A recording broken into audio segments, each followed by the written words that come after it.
ನಮಸ್ಕಾರ ಸ್ನೇಹಿತರೆ. ಭಾರತ ಸಾವಿರಾರು ವರ್ಷಗಳ ಇತಿಹಾಸ, ವೈವಿಧ್ಯಮಯ ಸಂಸ್ಕೃತಿ, ಅದ್ಭುತ ವಾಸ್ತುಶಿಲ್ಪ, ಪ್ರಕೃತಿ ಸಂಪತ್ತು ಮತ್ತು ಅಸಂಖ್ಯಾತ ಕಥೆಗಳ ಭೂಮಿ. ಈ ನಾಡಿನ ಪ್ರತಿಯೊಂದು ಕಲ್ಲು, ಪ್ರತಿಯೊಂದು ಶಿಲ್ಪ, ಗಾಳಿ ಕೂಡ ಒಂದು ಕತೆ ಹೇಳುತ್ತದೆ. ಈ ಅನನ್ಯ ಪರಂಪರೆಗೆ ಮತ್ತು ನೈಸರ್ಗಿಕ ಸೌಂದರ್ಯವನ್ನು ಜಗತ್ತಿನ ಮುಂದೆ ತಂದು ತೋರಿಸಲು ಭಾರತದ ಯುನೆಸ್ಕೋ ವಿಶ್ವ ಪರಂಪರೆ ತಾಣಗಳು ಈ ಶೀರ್ಷಿಕೆಯಡಿ ನಾನು ಪ್ರತಿಯೊಂದು ಎಪಿಸೋಡ್ನಲ್ಲಿ ಒಂದೊಂದು ಪರಂಪರೆ ತಾಣದ ಕತೆ, ಇತಿಹಾಸ, ಸಂಸ್ಕೃತಿ ಮತ್ತು ಅದ್ಭುತ ವೈಭವವನ್ನು ತಿಳಿಸಿಕೊಡಲಿದ್ದೇನೆ. ಹಾಗಿದ್ರೆ ಸ್ನೇಹಿತರೆ, ಪೂರ್ತಿಯಾಗಿ ಈ ಸರಣಿಯನ್ನು ನೀವು ವೀಕ್ಷಿಸಿ. ಇಷ್ಟ ಆದರೆ ಇನ್ನೊಬ್ಬರಿಗೆ ಶೇರ್ ಮಾಡಿ, ಸಬ್ಸ್ಕ್ರೈಬ್ ಮಾಡಿ, ಸಪೋರ್ಟ್ ಮಾಡಿ. ಸ್ನೇಹಿತರೆ, ಯುನೆಸ್ಕೋ ಅಂದ್ರೆ ಏನು?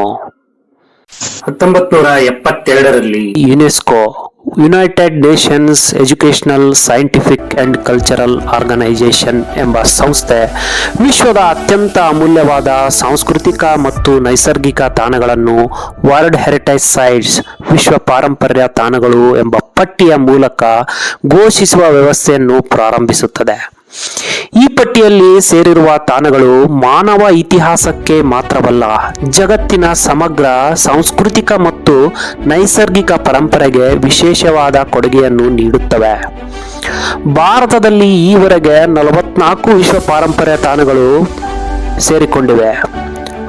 36 ಸಾಂಸ್ಕೃತಿಕ ಅಂದರೆ ಕಲ್ಚರಲ್ ತಾಣಗಳು, 7 ನೈಸರ್ಗಿಕ ತಾಣಗಳು, 1 ಮಿಶ್ರ ತಾಣ, ಪುರಾತನ ಗುಹೆಗಳು, ಅದ್ಭುತ ದೇವಾಲಯಗಳು, ಕೋಟೆಗಳು, ಅರಮನೆಗಳು, ಹೀಗೆ ಪಶ್ಚಿಮ ಘಟ್ಟದ ನೈಸರ್ಗಿಕ ಸಂಪತ್ತು ಕೂಡ ಈ ಪಟ್ಟಿಯಲ್ಲಿ ಸೇರಿಕೊಂಡಿದೆ.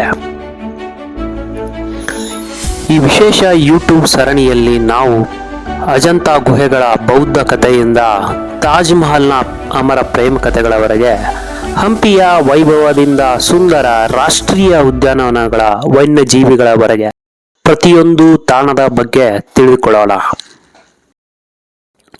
ಹಾಗಾದ್ರೆ ಸ್ನೇಹಿತರೆ, ಈ ಸರಣಿಯ ಇಂದಿನ ಭಾಗದಲ್ಲಿ ನಾವು ತಿಳಿದುಕೊಳ್ಳುತ್ತಿರುವ ತಾಣ ಆಗ್ರಾ ಕೋಟೆ. 1983ರಲ್ಲಿ ಯುನೆಸ್ಕೋ ವಿಶ್ವ ಪರಂಪರೆಯ ಪಟ್ಟಿಗೆ ಸೇರ್ಪಡೆಗೊಂಡ ಈ ಕೋಟೆ ವಿಶ್ವ ಪರಂಪರೆಯ ತಾಣವೆಂದು ಘೋಷಿಸಲ್ಪಡುತ್ತದೆ.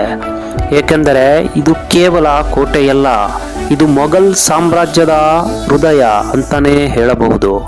ಇತಿಹಾಸದಲ್ಲಿ ಮುಘಲ್ ಸಾಮ್ರಾಜ್ಯದ ಶಕ್ತಿ, ಕಲೆ ಮತ್ತು ವೈಭವವನ್ನು ಪ್ರತಿಬಿಂಬಿಸುತ್ತದೆ. ಇತಿಹಾಸವನ್ನು ನೋಡೋದಾದ್ರೆ ಏನು ವಿಶೇಷತೆ? ತಾಜ್ ಮಹಲ್ ಬಗ್ಗೆ ಎಲ್ಲರೂ ಕೇಳಿದ್ದೀರಾ, ಆದರೆ ತಾಜ್ ಮಹಲ್ನ ಹಿಂದಿನ ಕಥೆಗಳೆಲ್ಲ ಆರಂಭವಾದದ್ದು ಈ ಆಗ್ರಾ ಕೋಟೆಯಲ್ಲೇ. ಮೂಲತಃ ಈ ಕೋಟೆಯನ್ನು 11ನೇ ಶತಮಾನದಲ್ಲಿ ಲೋಧಿ ವಂಶದವರು ಕಟ್ಟಿಸುತ್ತಾರೆ. ಆವಾಗ ಅದೊಂದು ಕೇವಲ ಸಾಮಾನ್ಯ ಕೋಟೆಯಾಗಿತ್ತು. ಈ ಕೋಟೆಗೆ ಅದ್ಭುತ ವೈಭವವನ್ನು ಕೊಟ್ಟವನು ಅಕ್ಬರ್. 1556ರಲ್ಲಿ ಅಕ್ಬರ್ ಅಧಿಕಾರಕ್ಕೆ ಬಂದಾಗ ತನ್ನ ರಾಜಧಾನಿಯನ್ನು ದೆಹಲಿಯಿಂದ ಆಗ್ರಾದಲ್ಲಿ ಸ್ಥಾಪಿಸಲು ನಿರ್ಧರಿಸಿದಾಗ ಹಳೆಯ ಮಣ್ಣಿನ ಇಟ್ಟಿಗೆಗಳ ಕೋಟೆಯನ್ನು ಕೆಡವಿಸಿ ಕೆಂಪು ಮರಳಿನ ಕಲ್ಲಿನಿಂದ ಪುನಃ ನಿರ್ಮಿಸುತ್ತಾನೆ. 3000ಕ್ಕೂ ಹೆಚ್ಚು ಕಾರ್ಮಿಕರು 16 ವರ್ಷಗಳ ಕಾಲ ದುಡಿಯುವುದರ ಮೂಲಕ 1573ರಲ್ಲಿ ಕೋಟೆ ಸಂಪೂರ್ಣವಾಗಿ ನಿರ್ಮಾಣವಾಗುತ್ತದೆ. ಅಕ್ಬರ್ ಈ ಕೋಟೆಯನ್ನು ತನ್ನ ರಾಜಕೀಯ ಮತ್ತು ಮಿಲಿಟರಿ ಕೇಂದ್ರವನ್ನಾಗಿ ಮಾಡಿಕೊಳ್ಳುತ್ತಾನೆ. ಈ ಕೋಟೆಯ ವೈಶಿಷ್ಟ್ಯಗಳೆಂದರೆ, ಈ ಕೋಟೆ ಸುಮಾರು 2.5 ಕಿಲೋಮೀಟರ್ ಉದ್ದದ ಪ್ರಚಂಡ ಗೋಡೆಗಳಿಂದ ಸುತ್ತುವರೆಯಲ್ಪಟ್ಟಿದೆ.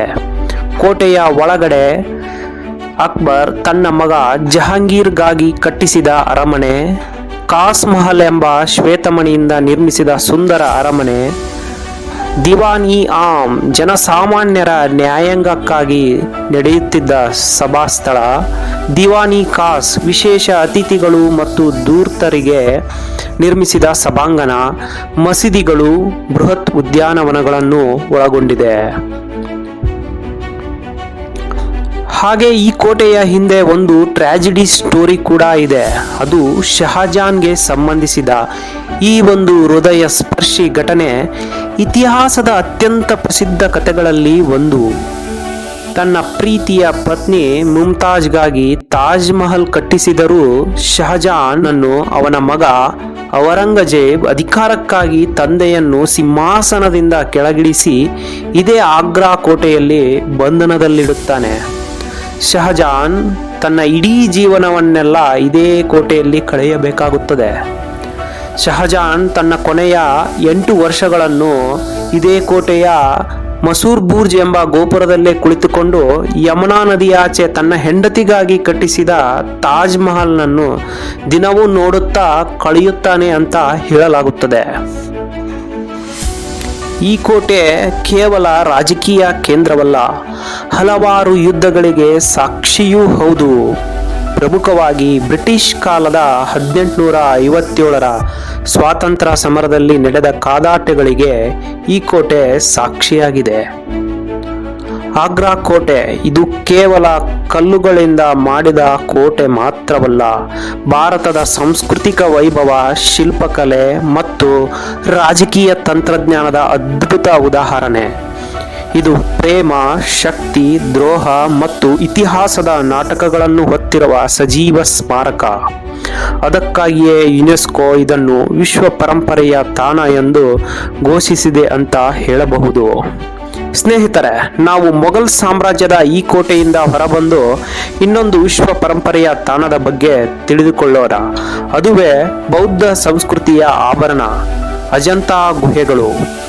ಅದರ ಬಗ್ಗೆ ತಿಳಿದುಕೊಳ್ಳಲು ಮುಂದಿನ ಎಪಿಸೋಡ್ ತಪ್ಪದೇ ನೋಡಿ. ನಮಸ್ಕಾರ.